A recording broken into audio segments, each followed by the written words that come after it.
Oi, gente, tudo bem com vocês? Hoje eu não vou nem fazer cerimônia, não vou ficar fazendo introduçãozinha não, já vou direto ao ponto. O texto sobre o qual falarei hoje é este aqui. A Hora e Vez de Augusto Matraga, de Guimarães Rosa. É uma novela desse escritor lindíssimo, um texto lindíssimo que já rendeu 2 adaptações cinematográficas, as 2 muito bonitas, uma de 1965 e outra de 2011. Inclusive, dessa adaptação, dessa primeira de 65, rendeu também uma belíssima música, uma belíssima composição do músico e compositor Geraldo Vandré, a música de título Réquiem para Matraga, que é uma das coisas mais bonitas que eu já ouvi nesse Brasil meu, que inclusive vocês já devem ter ouvido ou na novela Velho Chico ou no filme Bacurau, porque é uma música muito conhecida, é uma música muito importante, inclusive, para a história da música brasileira. Mas antes de avançar e falar dessa novela, vou falar um pouquinho sobre Guimarães Rosa, esse escritor que já apareceu aqui no canal, né? Já fiz vídeos sobre outras obras dele, sobre a Terceira Margem do Rio, sobre Campo Geral. É um escritor que muito aprecio, que gosto bastante. É um dos maiores da literatura brasileira. Ele foi um escritor mineiro, ele chegou a ser indicado para a Academia Brasileira de Letras, né? E o nome se tornou imortal, mas morre pouco tempo depois. E é um grande escritor célebre, conhecido por conta das suas 2 grandes obras famosíssimas, que é o Grande Sertão Veredas, acho que talvez a obra mais importante da sua produção, e Sagarana, que é um livro de contos, é um livro de narrativas curtas, inclusive A Hora e Vez, de Augusto Matraga, tá aqui, é o texto de fechamento, são 9 narrativas aqui, 8 contos e essa novela, e é assim que é encerrado esse livro. E o Guimarães Rosa, inclusive, considerava que essa novela, A Hora e Vez, de Augusto Matraga, era a sua novela perfeita, né? Nela ele conseguiu realmente encontrar, conseguiu dizer, conseguiu falar o que ele estava procurando, ensaiando nos textos anteriores. Então é uma narrativa muito cuidadosa. Eu quero falar de algumas características dessa narrativa. Publicada em 1946 no livro Sagarana, A Hora e Vez de Augusto Matraga é um texto narrado em terceira pessoa, e essa novela enfatiza 2 constantes muito recorrentes nos textos do Guimarães Rosa. A questão do misticismo e a questão da violência, sobretudo no sertão. São elementos muito recorrentes dentro das narrativas desse escritor. O misticismo, a coisa da fé, das crendices populares, das superstições, da própria religiosidade, das religiões, é muito sincrético, mas também a violência, a brutalidade, a dureza da vida no sertão, uma vida muito árida. De certo modo, o sertão ele representa um mundo dentro das obras do Guimarães Rosa, e o sertão é palco de lutas entre o bem e o mal. Então, por isso esse viés místico, esse viés religioso, né? Uma transcendência para, de certo modo, resolver alguns dos problemas nesse conflito, nesse duelo.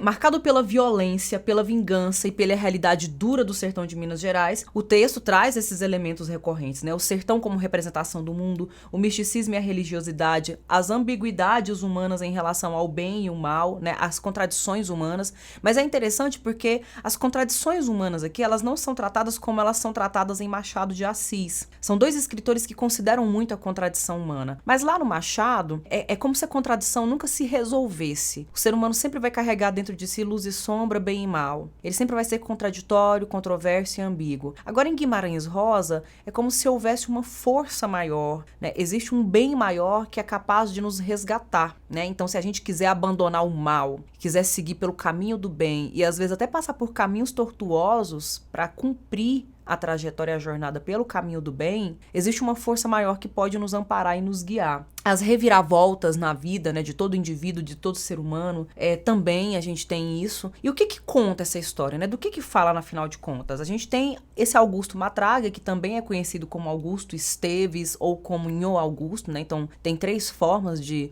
denominá-lo dentro do texto. Diferentes camadas da população, da sociedade se refere a ele com esses nomes específicos. Ele é um fazendeiro, ele representa o fazendeiro mau, dono de terras, arrogante, autoritário, né? A figura do coronel anel, é muito cruel, ele é muito cruel, ele é maldoso, ele não se importa com as pessoas, ele manda e desmanda, ele é casado com Dionora e tem uma filha que é a Mimita, e não dá muita atenção a elas, ele é frio, ele é grosseiro com elas, ele se envolve com mulheres em cabarés, então não tem aquela presença, né, do marido, do homem ali com a esposa, com a filha, sempre tá arrumando brigas, arrumando confusões, inclusive a narrativa, o texto começa com ele numa feira e assediando uma mulher ali que tava passando pela feira e ela tem vontade de chorar, ele xinga, ele briga com ela, então ele a humilha, ele é essa figura, é uma figura, gente, que é desprezível, é uma figura que no começo nos incomoda muito, ele é realmente desagradável, ele é insuportável e ele é temível também, né? Uma figura muito poderosa.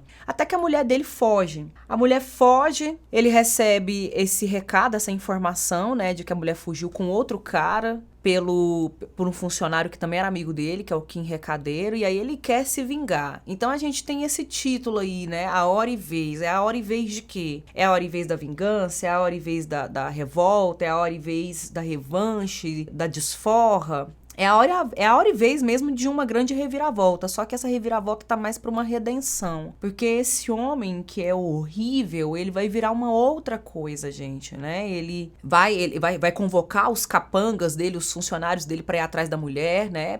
E se preciso matá-la, ele quer matar, o amante dela também. Ele é esse tipo de cara, né? Que ameaça, que mata, que não tem nem aí. Ele não tá nem aí. Ele foi criado, ele foi forjado na violência. O pai dele também foi violento com ele. Então ele replica, devolve pro mundo essa violência. Quando ele se dá conta de que os funcionários dele não estão ali, aí o Kim Recadeiro avisa pra ele que eles se bandearam, né? Pra outro lado, pra um tal de Major Consilva, que era o grande inimigo de Augusto Matraga. Ele vai atrás pra tentar reaver esses funcionários, só que esses funcionários já estão com o major incita os funcionários a ir pra cima do Augusto Matraga e acabar com ele. Então ele é torturado, ele sofre castigos físicos, ele é queimado com aqueles ferros que são feitos pra marcar gado. Ele fica entre a vida e a morte.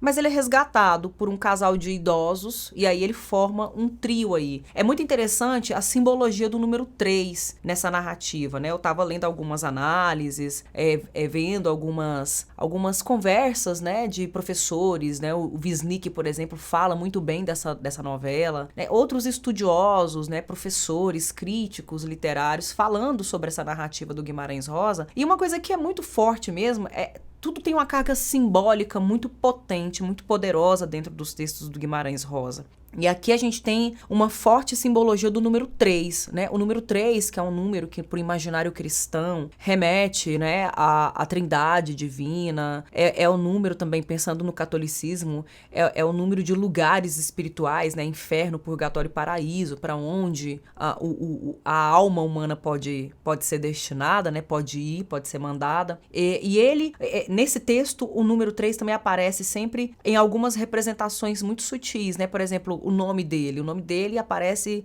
com 3 registros dentro do texto. Ele tá sempre andando em trio, né? Em casa, ele tá com a mulher e a filha. Quando ele é resgatado por esse casal de idosos, são 2, ele é o terceiro. Ele passa por 3 lugares diferentes, né? Ele começa no lugar onde tá a casa dele, depois ele é resgatado por esse casal e ele vai viver numa outra região e, por fim, quando ele resolve prosseguir com a jornada dele, ele vai parar noutra região, numa terceira região, num terceiro local. Então, sempre essa coisa do trio, né, do 3, do número 3, que é uma recorrência, que é uma coisa importante dentro do texto. E aí ele tá em total decadência, ele tá todo machucado, né, tá todo debilitado e ele vai recebendo cuidados físicos desse casal, mas também ele recebe visitas de um padre e desse padre ele recebe cuidados espirituais. Esse padre fala pra ele, né, que o que ele tá vivendo de certo modo é uma amostra do inferno e que se ele morrer em pecado, morrer cometendo mal, ele vai passar a eternidade no inferno, naquele cenário, com a sensação daquilo para pior. E aí ele decide que ele não quer aquilo mais, né? Ele decide que por meio da fé ele vai realmente mudar. O padre, inclusive, fala para ele uma coisa muito interessante. O padre diz: reze e trabalhe, fazendo de conta que esta vida é um dia de capina com sol quente, que às vezes custa muito a passar, mas sempre passa. E você ainda pode ter muito pedaço bom de alegria. Cada um tem a sua hora e a sua vez. Você há de ter a sua. Então aqui, nessa fala do padre, é que a gente vê a explicação do título. E aí ele decide, né, que ele vai ser bom, nem que ele tenha que brigar pra isso, ele vai ser bom, que aí a fala que ele fica repetindo em vários momentos do texto. Pra o céu eu vou, nem que seja porrete, né? Então, se eu tiver que fazer alguma coisa ruim pra eu garantir o bem, eu vou fazer. Então, ele tem essa conversão, que de fato vai ficando muito evidente dentro do texto, até a chegada de um tal Joãozinho Bem-Bem, que é um chefe de cangaceiros terrível, muito temido. Na hora que ele chega ali na região do Rala Coco, né, que é onde ele é resgatado pelos idosos e ele vai viver ali por um tempo. Na hora que o Joãozinho Bem-Bem chega ali, todo mundo fica com medo, todo mundo se tranca dentro das casas e ele vem com muita cordialidade, né, com um espírito muito hospitaleiro, de bom anfitrião, oferecer estadia, pouso para Joãozinho Bem-Bem e os seus jagunços. Oferece comida. E aí rola uma afinidade entre os dois, né? Os dois simpatizam, né? Mal reconhece o mal. É como se eles se farejassem. O Joãozinho Bem-Bem vai muito com a cara dele, o convida para seguir aquela vida de cangaço. Ele se sente tentado, mas ele não quer, ele realmente vai pro céu, nem que seja porrete, né? Ele insiste nisso. Ele pede pro Joãozinho Bem-Bem não ficar mais insistindo naquilo, até que ele tem um encontro decisivo com esse Joãozinho Bem-Bem. Ele tem um encontro decisivo envolvendo ele e um idoso, um velho da região do Murici, que é a última região por onde ele passa. Então, de novo, ele tem estabelecido aí um triângulo, né, um trio, e aí esse é o momento da hora e da vez de Augusto Matraga, né? Então, é uma narrativa que mostra pra gente a possibilidade de mudança do ser humano, né? É claro, né, gente, que não vamos banalizar isso, né? Existem pessoas que são ruins e que realmente não vão mudar, mas existem pessoas que passam por mudanças muito íntimas a partir de processos muito dolorosos, né? Tem aquele ditado que fala, se não mudar pelo amor, vai pela dor. E, de certo modo, é isso que acontece com Augusto Matraga, né? Ele atinge mesmo uma dimensão épica de representação da humanidade, né? De que nós, enquanto seres humanos, o que nos mantém vivos, né? O que nos faz insistir? A humanidade tem uma história muito longínqua, né? Muito antiga de existência sobre esse planeta, né? Constituída em coletividade, em comunidade, em sociedade. E quando a gente vai recuperando as histórias da humanidade, guerras, violência, mortes, né? Assassinatos em massa, a destruição, a gente vai lembrando do tanto de coisa horrível que vem acontecendo e parece que a humanidade não muda, mas por outro lado também existe alguma esperança, né, de que se a gente está vivo, se ainda existe raça humana, é porque existe algo de bom a ser preservado e gente muito boa que tem se esforçado muito em resistir pela bondade na manutenção da existência e da bondade. E aí, nesse sentido, eu vejo que o Augusto Matraga, ele epicamente representa essa resistência, essa persistência do humano de sempre se inclinar, de voltar para a sua própria humanidade, para a sua própria bondade, para aquilo de mais puro, daquilo de benevolente que possa haver dentro de nós e que precisa ser resgatado e estimulado. Então, a partir da dor, do sofrimento, um novo Augusto Matraga aflora e a gente vê isso, né? Eu acho que algumas perguntas que a gente pode fazer para o texto são: será o sujeito capaz de levar à frente uma vida tão diferente daquela que tinha? Porque é muito interessante, né? A gente analisar assim, e o cara ele fez essa mudança por interesse, é o interesseiro, é porque quer ir para o céu, não quer morrer e ir para o inferno, né? Fica muito fácil, né, a gente fazer essa interpretação, né? Tem um interesse por trás, é um interesseiro. Mas acontecem incidentes na narrativa, né, na novela, que provam o contrário, que ele realmente está empenhado na mudança, que ele realmente sabe o que ele está fazendo e que ele vai até o fim, se for preciso, né? E isso é muito bonito, né? Ele de fato vive uma espécie de apoteose. E pensando na narrativa cristã, há muito aí também de um certo sacrifício, de uma boa vontade, né? De uma luta, de às vezes até uma entrega em nome de um bem maior. Tudo isso o Augusto Matraga materializa mesmo dentro desse enredo. A narrativa mergulha fundo na questão da identidade e estimula perguntas, né, como essa que eu já fiz, mas também: é possível fugir do nosso destino, do nosso instinto? Como nos tornamos aquilo que somos? É possível mudar? As pessoas mudam? Quais complexidades precisam acontecer para que a gente de fato mude, né? Outra coisa que eu acho que vale a pena, né? Duas coisas que valem a pena também mencionar aqui. A questão da metalinguagem, né? A literatura por si só, ela é metalinguística, mas o texto aqui vai ter momentos que a gente tem pontos de reflexão em que o narrador fala com a gente, fala que é só uma história inventada, né? Que a gente não precisa se preocupar com o Augusto, o cunhou Augusto, que ele tá só inventando.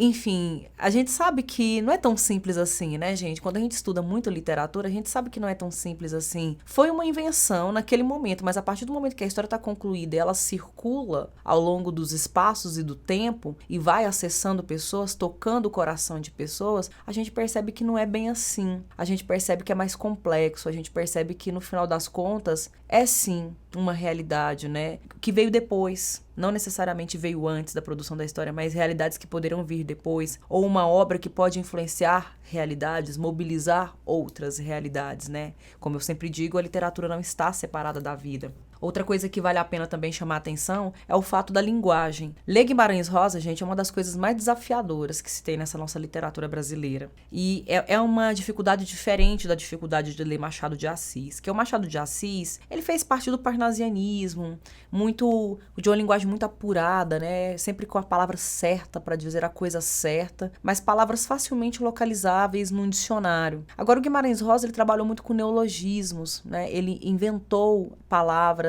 e ele, além dos neologismos, ele traz muito também a questão da linguagem coloquial, né? De uma certa marca de regionalidade dentro dos seus textos. Então a gente tem muito de expressões típicas do vocabulário caipira, do vocabulário sertanejo, né? Do protagonismo sertanejo. A gente tem gírias, expressões populares, uma espécie de descolamento da norma padrão da língua, né? Que o Machado tá na norma padrão da língua, o Guimarães não, ele escapa, ele foge disso. Quebra sintaxe, quebra noções de concordância, né? De acordo com a necessidade do texto, para atender ao seu texto, é uma expressão mais fidedigna desse protagonismo sertanejo aqui. Mas, além disso, a gente também tem outras marcas de oralidade, né? Outras marcas da regionalidade no que diz respeito à aparição das cantigas, né? Inclusive, o texto tem como epígrafe 2 fragmentos de cantigas. Uma delas é: eu sou pobre, pobre, eu sou pobre, pobre, pobre, vou-me embora, vou-me embora. Eu sou rica, rica, rica, vou-me embora daqui. Eu lembro de uma cantiga que eu ouvia muito e cantava muito quando pequena, que era: eu sou pobre, pobre, pobre, de maré desci, eu sou rica, rica, rica, de maré desci. Sapo não pula por boniteza, mas porém por precisão. Que lembra também um provérbio que eu ouvia muito quando criança, que era: é a precisão que faz o sapo pular, é a necessidade que faz o sapo pular. Então, muito dessas marcas do popular, do popularesco, né? De cantigas, de lendas, de folclores, de histórias que o povo conta, de provérbios, adágios, são muito recorrentes dentro do texto também do Guimarães Rosa em geral, não só em A Hora e Vez de Augusto Matraga, mas em outros textos desse escritor também. E por fim, tem uma coisa que eu queria falar também, que na verdade não tem necessariamente diretamente a ver com a novela, mas tem mais relação com o título do livro onde essa novela aparece, que é Sagarana, né? Que é mais um neologismo criado pelo Guimarães Rosa. Sagarana é uma palavra que é um neologismo, é uma junção de 2 palavras originárias de 2 idiomas e culturas diferentes. Saga é um termo de origem germânica que define narrativas históricas, épicas, cantos heróicos, né? Grandes aventuras de um herói que é quase invencível. E Rana, Urana, é uma palavra de origem indígena, de origem tupi, que significa semelhante à maneira de. Então, são histórias que são semelhantes a uma epopeia, que são semelhantes a uma lenda, que são semelhantes a cantos heróicos. Então, há muito de heroísmo em Augusto Matraga. Inclusive, eu diria até que o heroísmo do Augusto Matraga remete ao heroísmo das tragédias gregas, pensando no Nietzsche, no próprio filósofo Nietzsche, naquele livro A Origem da Tragédia, em que ele vai falar do Apolíneo e do Dionisíaco, e ele vai pensar o princípio do trágico, o princípio da tragédia. E resumindo, basicamente, pensando, por exemplo, num Édipo, numa Antígona, enfim, em heróis que morrem, né? O Hércules. Esses heróis, qual que é o princípio da tragédia? A tragédia grega, ela parte de um acontecimento que desestabiliza a ordem cósmica. Algo que é feito, algum gesto de desmedida, né? Algo que ultrapasse a medida humana. Então, algum personagem que ultrapassa a medida humana, sabe, que diz respeito às leis e às regras estabelecidas cosmicamente, fere essa ordem cósmica, provoca a ira dos deuses, a ira das moiras, a ira cósmica em geral. E aí é preciso haver um derramamento de sangue, é preciso haver então uma catástrofe, um acidente trágico para que essa ordem seja estabelecida, porque fica caótico. Então a ordem precisa ser reestabelecida. E eu diria que a Hora e Vez de Augusto Matraga parte desse princípio, porque a gente tem uma desmedida. Ele, quando se coloca acima de tudo e de todos, ele tá realmente cometendo uma desmedida, ele tá se sentindo superior a todos os outros seres humanos, e ele é semelhante aos outros seres humanos. Aí a ordem é desestabelecida, ele precisa passar por uma série de sofrimentos para alcançar uma redenção e essa ordem cósmica ser restabelecida. Então, gente, olha que riqueza, um texto curto desse, com tantos elementos, alguns que eu pontuei aqui e que merece ser lida, relida, porque é um dos textos mais lindos que eu já li na minha vida e acho que vale muito a pena não só ler, mas reler. Eu espero que vocês gostem dessa narrativa de Guimarães Rosa. Espero também que vocês tenham gostado, né, dessa conversa que nós tivemos. Eu vou ficando por aqui. Eu agradeço a atenção de vocês. Até o próximo episódio.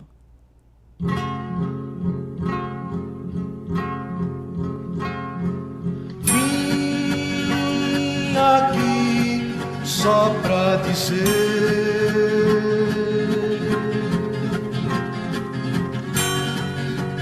ninguém há de me calar.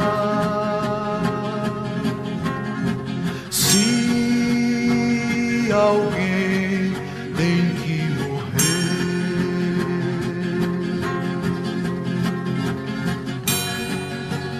que seja pra melhorar.